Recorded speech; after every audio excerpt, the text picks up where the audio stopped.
So what additional things do you need to look for when you're underwriting in the coronavirus pandemic situation? What kind of things do you need to take in consideration? So number one, obviously you need to add more time. It's going to take more time to get due diligence done, no matter what you're buying, commercial, multifamily, residential, or a business. The other thing is you need to really, for income producing property, if it's residential, you need to really vet out who the tenants are and what their employment situation is and how at risk they are.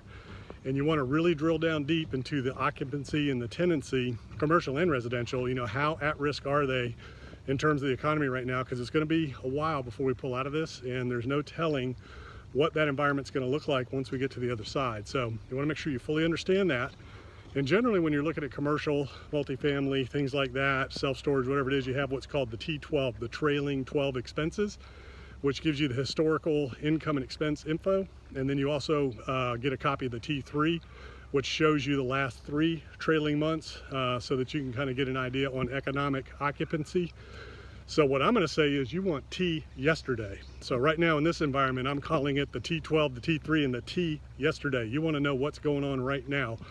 This is April 29th of 2020, April 29th of 2020.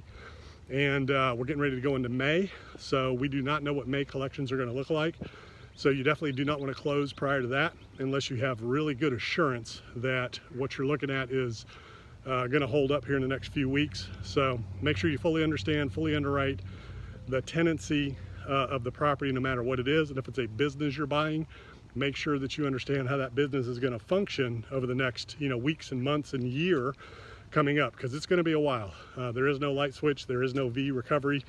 As we open up slowly, there's still a lot of real pain, real pressure out there. So the economy is not going to bounce right back.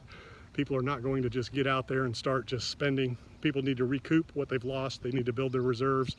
So it's going to take time. I mean, we're looking at a year to 18 months to get back to any realistic recovery, assuming we get to the other side of this and get this thing under control, get a vaccine and a treatment and all that. So when you're underwriting business, real estate, whatever it is, drill down into the tenancy and get that T yesterday. You want to know what this individual and how they're being impacted here right now today in the real time.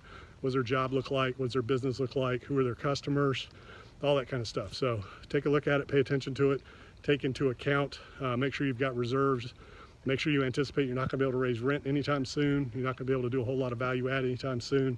So you need to be able to hold and withstand a year or two before you can see and think about increasing incomes from a rate increase standpoint. There are operational efficiencies that you can do as well to increase income, but raising rents, increasing occupancies may not be as easy as you think right now. So just be smart about it, be careful, and do your thorough due diligence.